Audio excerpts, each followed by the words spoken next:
Hi, welcome. Enjoy the content, subscribe, and turn on notifications. Elliot Graves never thought the calm he'd built his career on, keeping his cool under pressure as an air traffic controller, would get tested in such a personal, devastating way. At 36, Elliot was the kind of guy people trusted, methodical, observant, able to make life-or-death decisions in fractions of a second while guiding planes thousands of feet in the air. His professional life in Denver, Colorado, was flawless. His personal life? He believed that was too. Married for 9 years to Brielle, a vibrant, social corporate event coordinator who was 34, Elliot saw his marriage as a solid anchor in the chaos of the world. They'd met at a mutual friend's birthday party, where Brielle won him over with her easy laugh and the way she made everyone feel like they mattered. Elliot, quieter and more introspective, fell for her energy, how she lit up any room. Their marriage felt natural, a logical next step after 2 years of dating when everything just seemed to fit. They bought a comfortable house in a quiet Denver neighborhood with a big yard where they planned to one day see kids playing. They didn't have children yet, but they talked about trying soon, maybe next year, once Brielle's career settled a bit and Elliot could adjust his shifts. Their routines were intense. Elliot worked rotating shifts at the control tower, sometimes overnight, sometimes in the afternoon, always alert, always focused, knowing lives depended on his precision. Brielle was constantly on the move, organizing conferences, product launches, corporate events that demanded her constant presence, occasional travel, and a wide network of contacts. She was outgoing, talkative, always glued to her phone replying to messages, coordinating teams, closing deals. Elliot admired her dedication, even if it meant they spent less time together than they wanted. They had an unspoken agreement, mutual trust, space to grow professionally, unconditional support. Or at least, that's what Elliot believed. The first signs were subtle, almost invisible.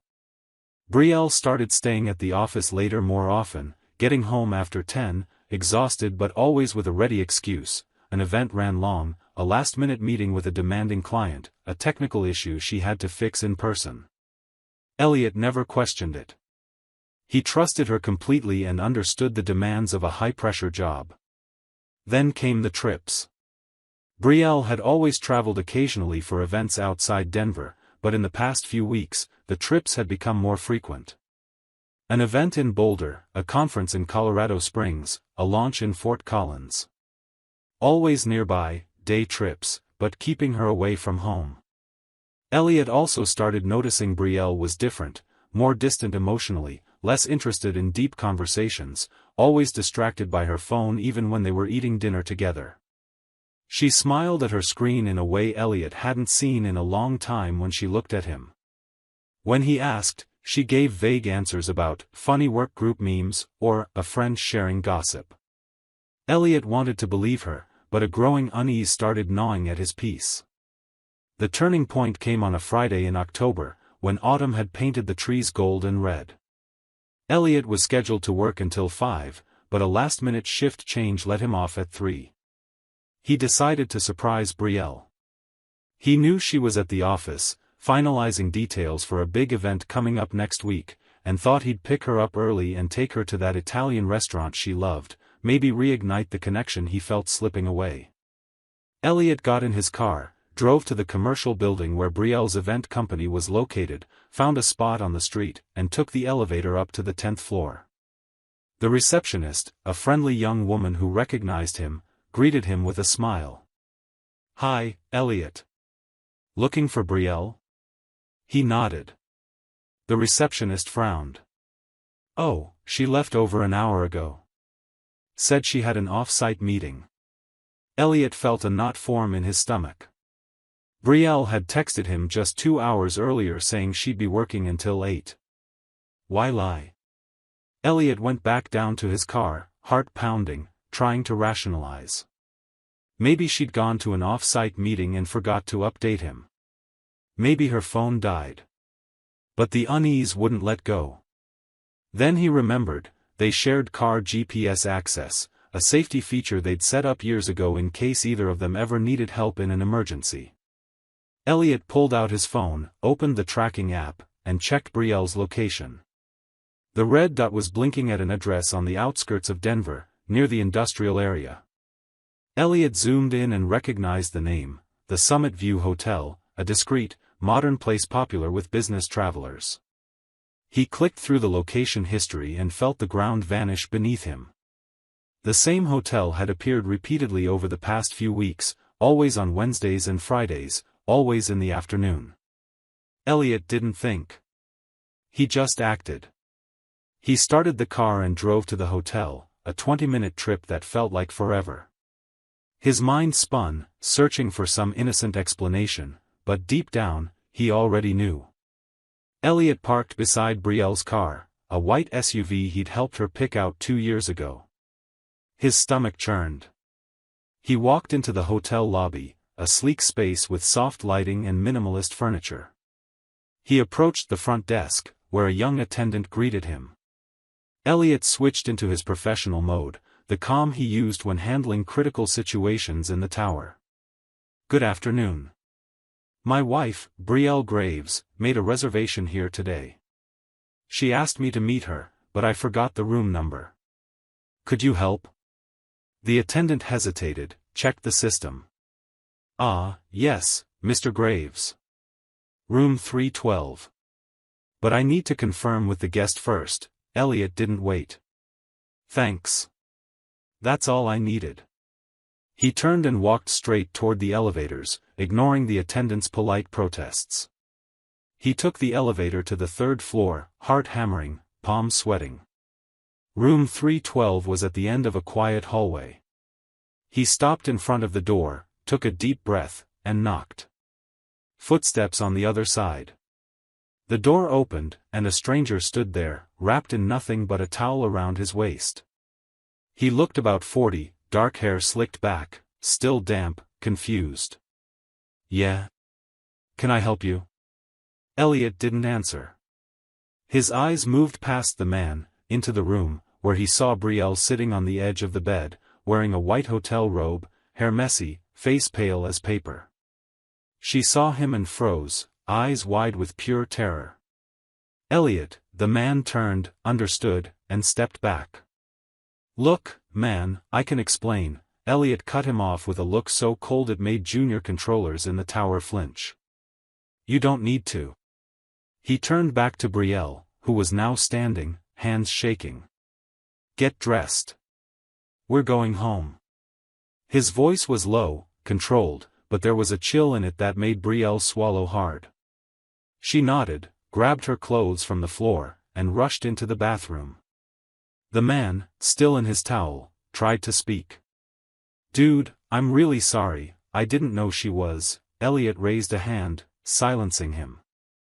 "I don't care who you are. But you will soon." He turned and walked back down the hallway, waiting. 10 minutes later, Brielle came out, dressed, eyes red but no tears yet, as if she were in shock. They walked down together in silence, stepped out to the parking lot, got into their respective cars. The drive home was a silent nightmare. Elliot drove on autopilot, his mind racing, processing, cataloging, deciding. While waiting at a red light, he pulled out his phone and took screenshots of the GPS history, saved everything to the cloud, and emailed copies to his personal account. Evidence.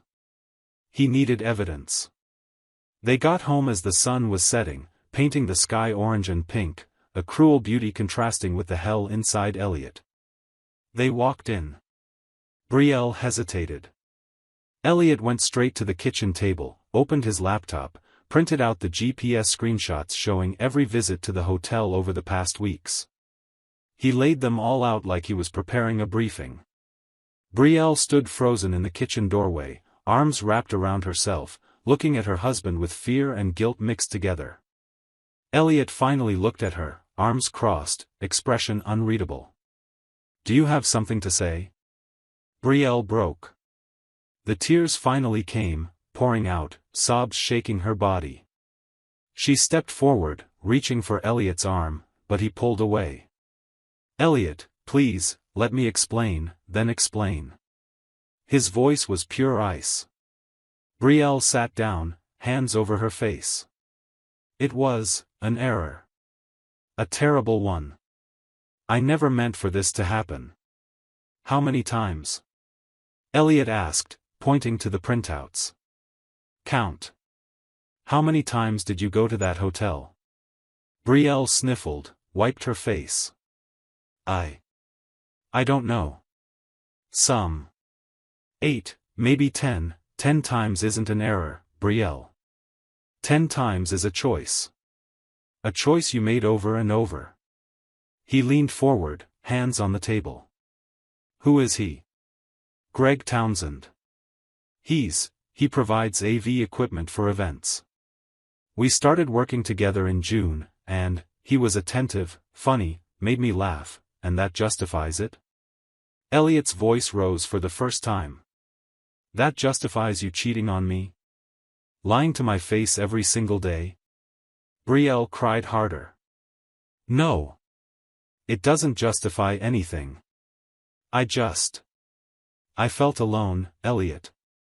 You're always working, always tired, we barely talk anymore, don't try to blame this on me. Elliot slammed his hand on the table, making Brielle jump. If you were unhappy, you should have talked to me. You should have tried to fix our problems together. But no, you chose to sleep with another man. How many times did I come home from work and you lied to my face, saying you were at an event? How many times did you kiss me after being with him? Brielle couldn't answer. She just cried. Elliot kept going, relentless. Does he know you're married? Brielle hesitated, then nodded. Is he married too? Silence. Elliot laughed, a bitter sound. Of course he is. So you're both destroying two families. Wonderful. He stepped back from the table, ran a hand through his hair. It's over, Brielle. The marriage is over. Now.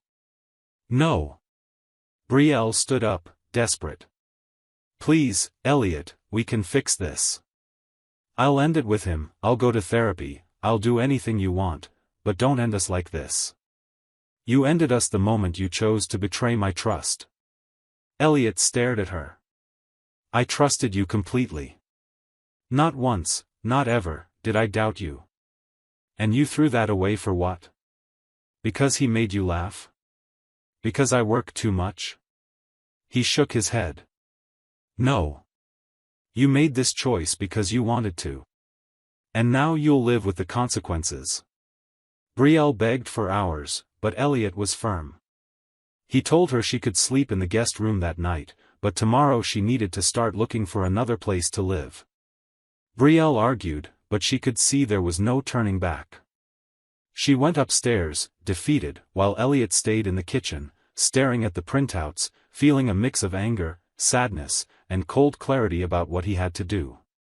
On Saturday morning, Elliot woke up early, despite sleeping little. Brielle was still in the guest room. He picked up his phone and started searching. First, he looked up divorce laws in Colorado. He learned the state was no fault, meaning he didn't need to prove adultery to get divorced, but evidence could help in asset division if there was a dispute. Elliot took notes, then searched for divorce lawyers in Denver. He found a well-reviewed firm, sent an email briefly explaining the situation, and requested an urgent consultation for Monday. Then Elliot did something he knew was necessary, even if it hurt others. He searched Greg Townsend Denver audiovisual equipment on social media. He found Greg's profile quickly. Greg was married to a woman named Vanessa, and they had 2 young kids, a boy and a girl. Photos showed a happy family, staged smiles, beach vacations, birthday parties. Elliot felt a pang of guilt, but pushed it down. Vanessa deserved to know the truth, just like he had. Elliot created an anonymous email account and wrote a short, direct message. Vanessa, I'm sorry I have to tell you this, but you deserve the truth. Your husband, Greg Townsend, is having an affair with a coworker named Brielle Graves. They meet at the Summit View Hotel on Wednesdays and Fridays. Attached are location history screenshots. Check his phone. You deserve someone who respects you. Elliot attached a few GPS screenshots, omitting anything that could directly identify him, and sent it. It wasn't revenge, he told himself. It was justice.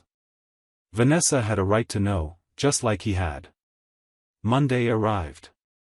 Elliot took the day off work and went straight to the lawyer's office, bringing all the evidence he'd collected. The lawyer, a middle-aged man named Richard Foster, reviewed everything carefully. "You've got a solid case," Richard said. "In Colorado, asset division is usually equal, but with these evidence of adultery and the fact your wife used joint funds for these meetings," he pointed to bank statements Elliot had brought, showing hotel charges, "we can argue for a more favorable split for you." "How long have you been married?" 9 years. "And you have joint assets?" "A house, 2 cars, some savings, and investments." "Nothing too complex." Richard made notes. "Kids?" "No, that simplifies things a lot. I'll prepare the divorce paperwork.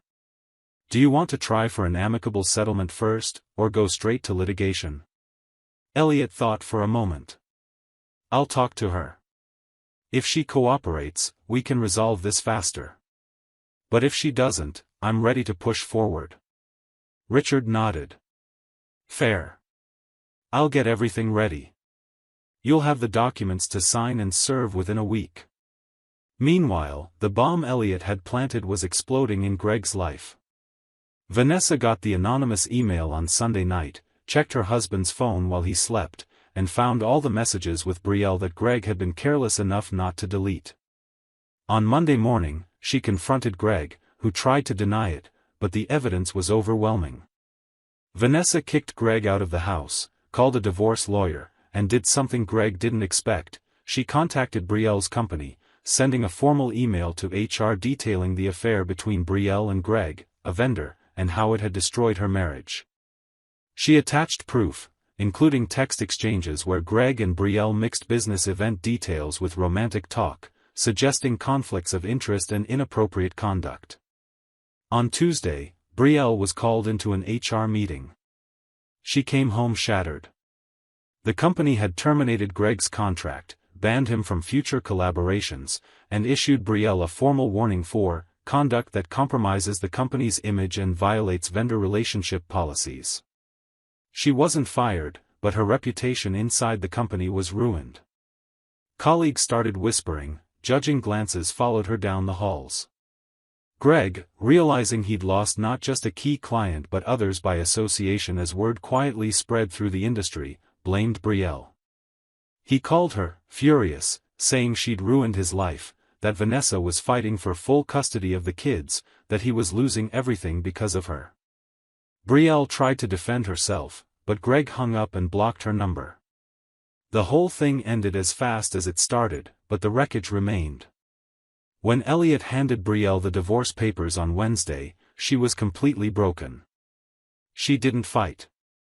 She signed everything without contesting, accepting a split that left her with less than she could have legally claimed, just wanting it all to be over. Elliot kept the house, most of the investments, and they split the 2 cars evenly. Brielle moved into a small apartment on the other side of town, near her job, a sterile space that didn't feel like a home. The divorce was finalized in 3 months, surprisingly fast by most standards, thanks to both parties' cooperation and the lack of children or prolonged disputes. During that time, Elliot buried himself in work, taking extra shifts, keeping his mind busy.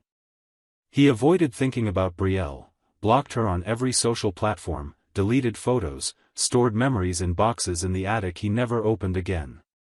Friends and family were told about the separation, and while Elliot didn't give gory details, the truth eventually leaked through mutual acquaintances. Brielle's reputation suffered, especially within their shared social circle. Some judged her harshly, others stayed neutral, but most naturally sided with Elliot, who'd always been seen as the stable, reliable partner. 6 months after that fateful Friday, Elliot was in a completely different place. He'd started therapy, not because he felt broken, but because he wanted to process everything healthily and move forward without carrying resentment. His therapist helped him understand that Brielle's betrayal wasn't a reflection of his failures as a husband, but of her choices as a person. Elliot also began exploring new hobbies. He'd always wanted to try rock climbing but never had time.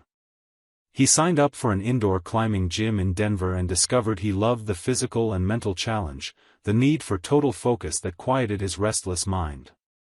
There, he met a group of people who became friends, including an instructor named Nadia, who had a warm smile and a genuine passion for mountaineering. They started talking after classes, found common interests, and for the first time in months, Elliot felt a real, honest connection with someone else. He wasn't ready for a relationship yet, but the possibility of starting over didn't feel so distant or frightening anymore. Brielle, on the other hand, struggled. She tried to rebuild her career, but the stain on her professional reputation followed her. She kept her job, but was never considered for promotions or prestigious projects again. Socially, she was isolated. Friends from the couple clearly picked Elliot's side, and making new friends was hard when she carried the weight of guilt and shame. Greg had vanished from her life, lost in his own bitter divorce where Vanessa was fighting fiercely for full custody of the kids, and winning. Brielle tried reaching out to Elliot a few times, sending messages apologizing, hoping for some closure or forgiveness, but he never replied. Eventually, she stopped trying. The last bit of news Elliot heard about her, through a mutual acquaintance who mentioned it casually, was that Brielle had moved back in with her mother in Colorado Springs, quit her job in Denver, and was trying to start over far from judging eyes and painful memories. A year after the discovery, Elliot sat in his living room, the house truly his now, rearranged to his taste, free of the ghosts of a marriage that no longer existed. He looked out the window at the backyard, where the first spring flowers were beginning to bloom, a symbol of renewal he didn't miss. Elliot thought about everything that had happened, how a single afternoon had changed his life completely. He could have stayed trapped in bitterness, anger, in a prolonged desire for revenge. But he chose differently. The revenge he carried out was surgical, necessary to ensure justice and protect his own interests, but it didn't consume his soul. He exposed the truth, let the natural consequences unfold, and then simply moved on. There was no more room in his life for Brielle, for the past, for what could have been. Only for what would be from here on out. Elliot learned painful but valuable lessons. He learned that trust, once broken, can't be rebuilt with empty words or promises. He learned that people make choices, and those choices have consequences that echo far beyond the moment they're made. He learned that sometimes, the most powerful response to betrayal isn't rage or destructive revenge, but simply removing the person who betrayed you from your life and rebuilding something better, something stronger, something truly yours. And above all, he learned that moving on didn't mean forgetting or pretending the pain never existed, it meant carrying the lessons learned while refusing to let them define his future. The last time Elliot thought about Brielle was on a Saturday afternoon, while climbing a challenging wall at the gym, Nadia watching below with an encouraging smile. He reached the top, touched the final hold, and looked down. The height didn't scare him anymore. Nothing scared him anymore. He'd survived the fall, learned to climb again, and now he was higher than ever. Brielle was just a distant memory, a scar that no longer hurt. And Elliot was okay with that. More than okay. He was free. Thank you for watching the video. If you enjoyed it, don't forget to subscribe to the channel and turn on notifications so you won't miss any updates. See you next time.